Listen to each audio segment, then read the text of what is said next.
Eu, jornalista Padrão Beni, vou entrevistar um jovem que a família dele, o DNA, tem quase 100 anos na política paraibana. Vou começar com um jovem que já foi vice-prefeito da sua cidade de Souza, já foi deputado estadual, deputado federal, já foi presidente nacional do NNCS e hoje é consultor do Congresso Nacional do Senado Federal por concurso. Eu vou falar com Leonardo Gadelha. Tudo bom, Leonardo?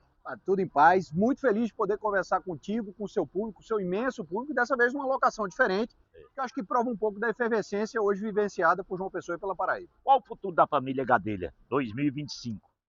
Eu acho que o nosso futuro não é muito distinto da nossa trajetória passada, ainda que os temas tenham sido remodelados, a gente precisa falar sobre temas novos, a postura precisa ser a mesma. A gente precisa fazer mandatos propositivos, reflexivos, onde a gente formule, onde a gente discuta. Isso foi a tônica da atuação de Marcondes Gadelha ao longo dos seus 6 mandatos de deputado federal, do seu mandato de senador. Foi o meu esforço na Assembleia Legislativa, quando fui vice-prefeito de Souza, também nas oportunidades em que pude ocupar a cadeira de deputado federal, ainda que interinamente. A ideia é de formular, é de discutir, de debater, especialmente porque a gente está vivendo uma fase muito espetacularizada da política no Brasil, onde essa prática, a prática do debate mais reflexivo, da discussão, se perdeu. Hoje a gente está vivendo uma política espetáculo. Eu acho que isso é ruim para o futuro do Brasil. Então a postura é a mesma, ainda que os temas sejam completamente novos e exijam de todos nós uma modernização, uma atualização de agenda. Você é o homem que vive no centro das notícias, que é o Congresso Nacional do Senado Federal, como consultor. Esse momento vivido do Brasil, Bolsonaro e Lula. Bolsonaro vai ser preso, Lula está caindo. Eu queria que o senhor fizesse uma análise para os paraibanos deste momento da vida nacional politicamente. Antes de mais nada, eu preciso dizer que não há nenhum momento na história da humanidade e do Brasil em particular que seja permanente. Seria até um contrassenso, né? A gente precisa que os processos sociais sejam sempre sendo remodelados para que a gente possa avançar como civilização. Esse é o processo brasileiro. Você tem uma dicotomia muito clara no Brasil nos últimos 8 anos, expressa nas pessoas do presidente Lula e do ex-presidente Bolsonaro. Cada um à sua maneira tentou e conseguiu conquistar corações e mentes, deu contribuições para o processo de desenvolvimento no Brasil, mas eu acho que esse modelo começa a dar sinais de esgotamento. Acho que a gente vai paulatinamente caminhar para um centro.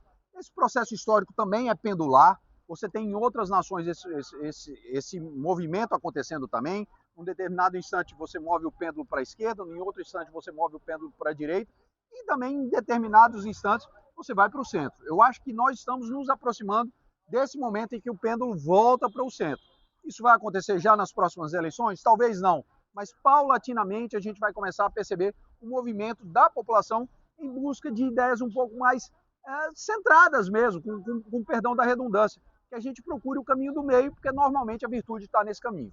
Bolsonaro será preso pelo Supremo Tribunal, na sua avaliação? Muito difícil de cravar qualquer coisa. Eu acho, foi dito, e eu ratifico, que todo e qualquer cidadão precisa de um julgamento justo. Esse é um princípio basilar do Estado Democrático de Direito, do Império da Lei. Por que o Supremo não está fazendo isso? Do rule of law. Eu acredito que venha a fazer.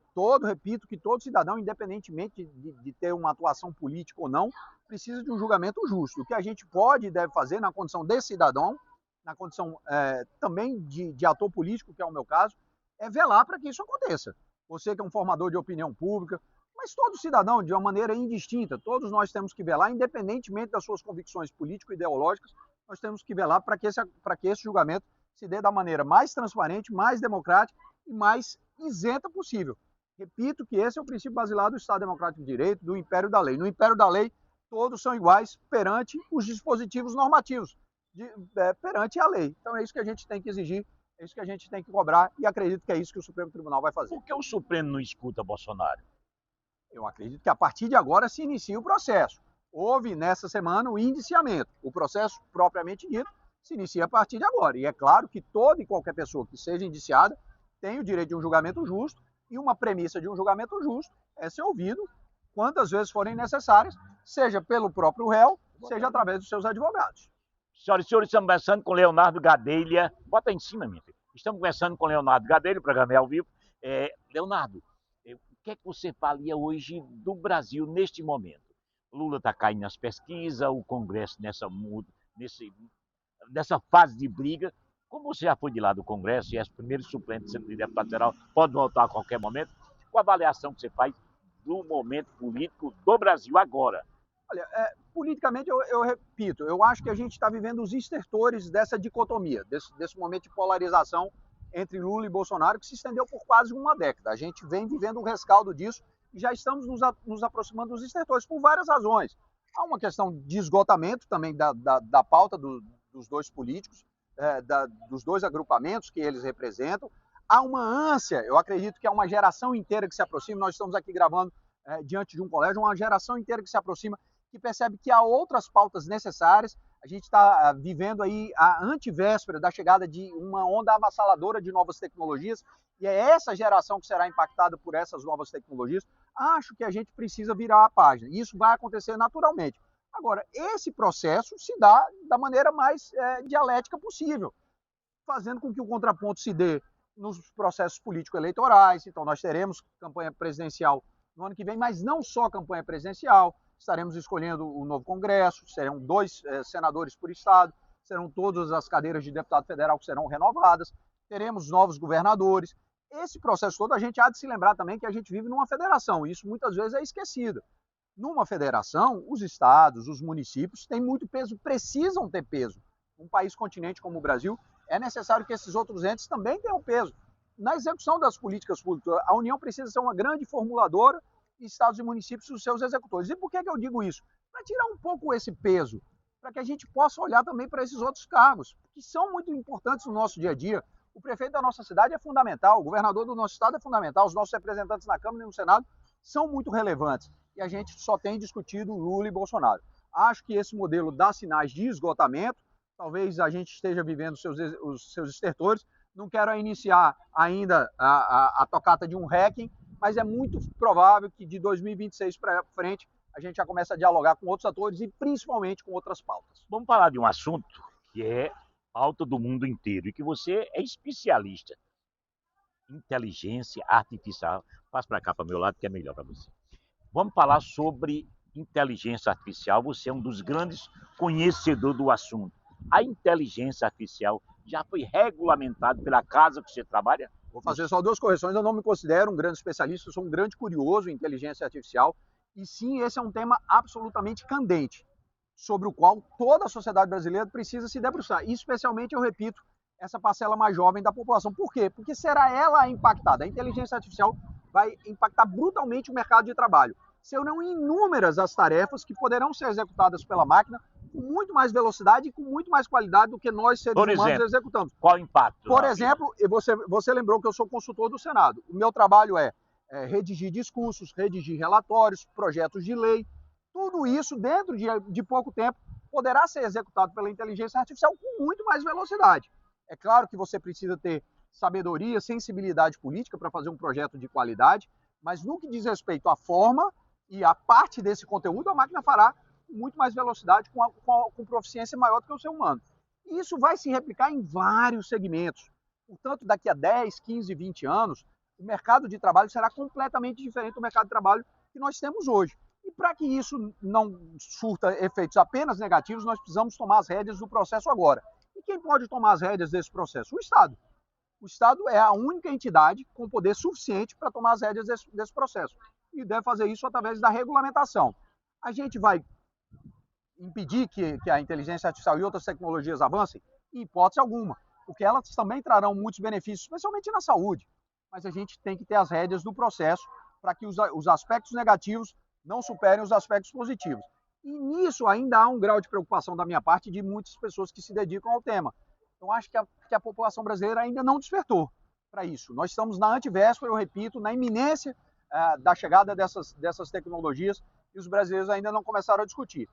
Por sorte, tem algumas novidades.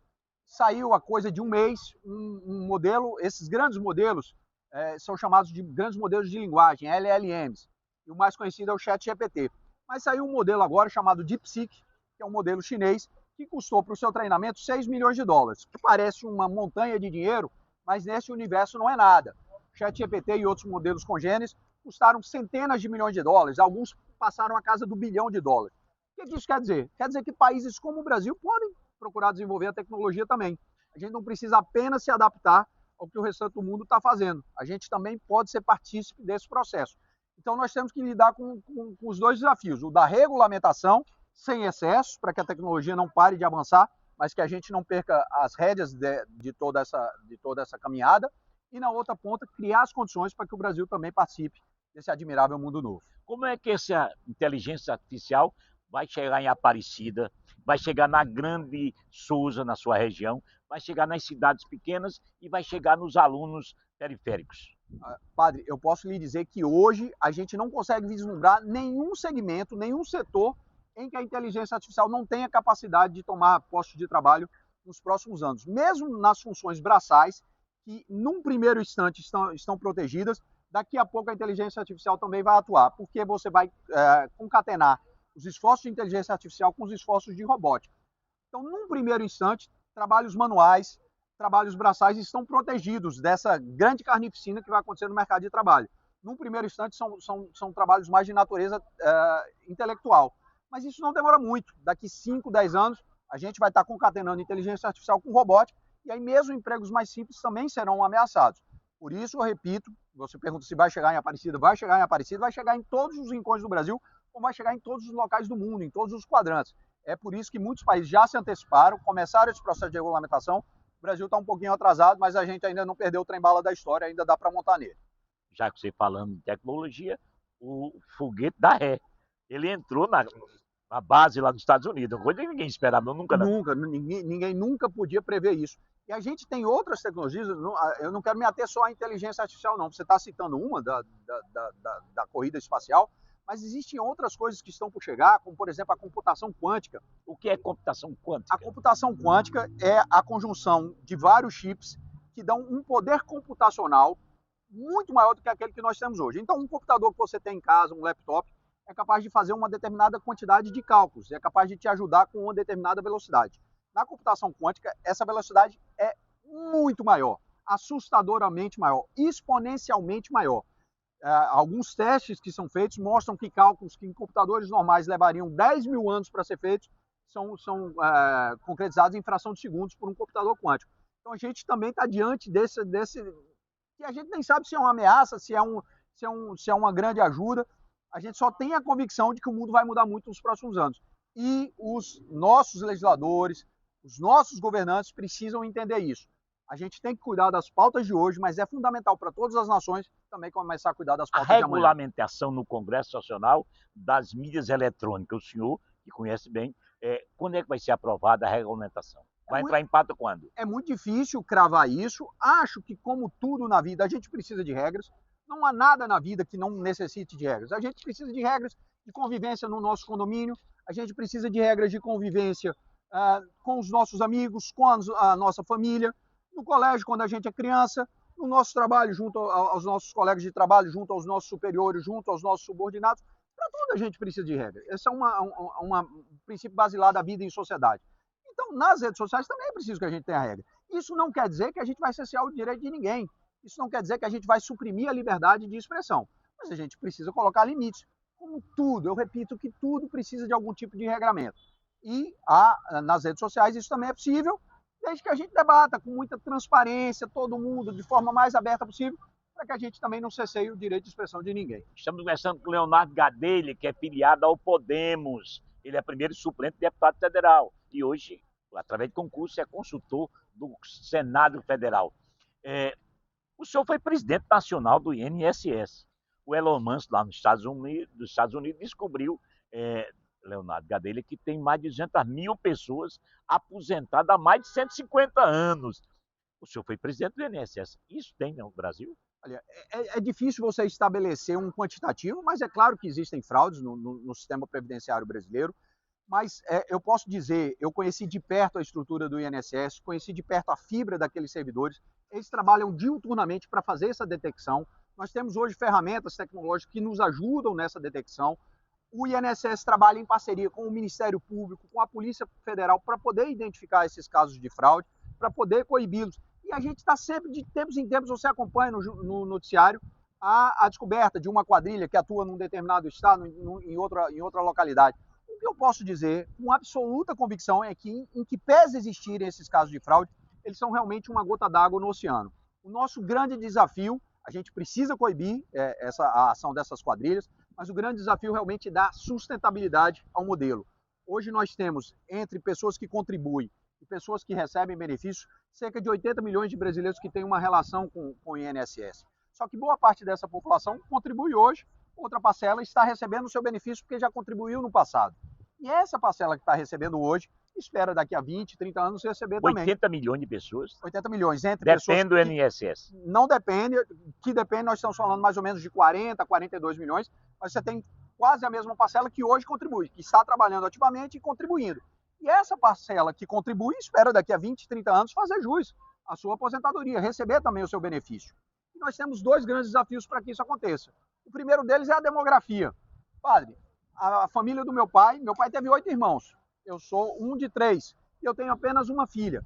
Essa pirâmide invertida é a realidade da maioria absoluta das famílias brasileiras.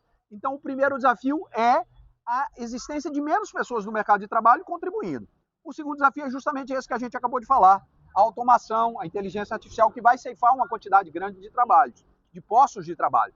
Qual que é a consequência disso? Você vai ter menos gente contribuindo e em algum momento a conta não vai fechar. A conta já é deficitária hoje e ela tende a piorar. O que eu sugiro? Eu sugiro que a gente comece a pensar na transição. Hoje se fala muito, por exemplo, na exploração de petróleo da margem equatorial, que vai do Amapá até o litoral do Rio Grande do Norte. A minha sugestão é que a gente comece a separar parte dessa arrecadação para criar um fundo de transição.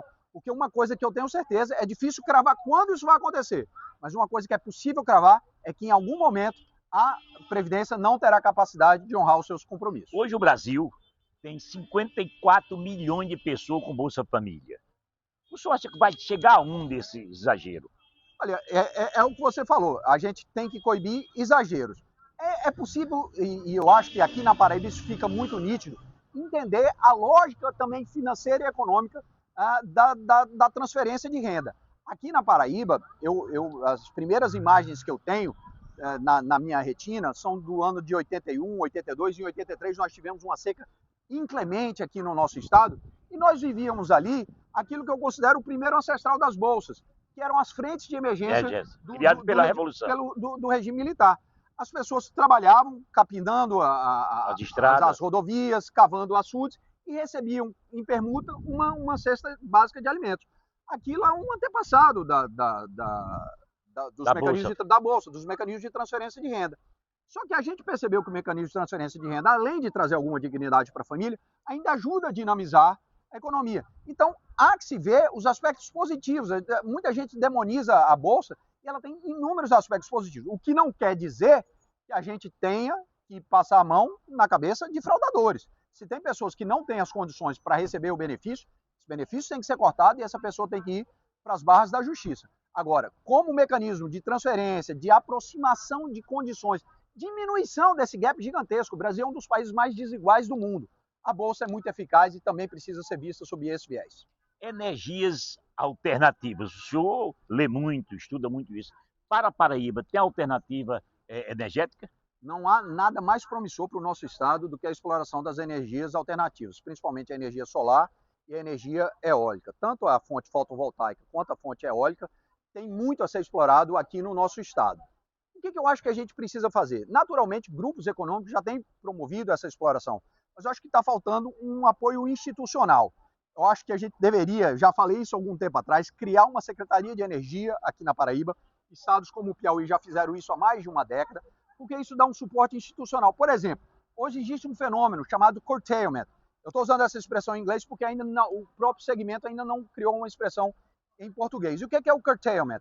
O Operador Nacional do Sistema e a ANEEL, Agência Nacional de Energia Elétrica, de tempos em tempos elas cortam a carga que é colocada na rede.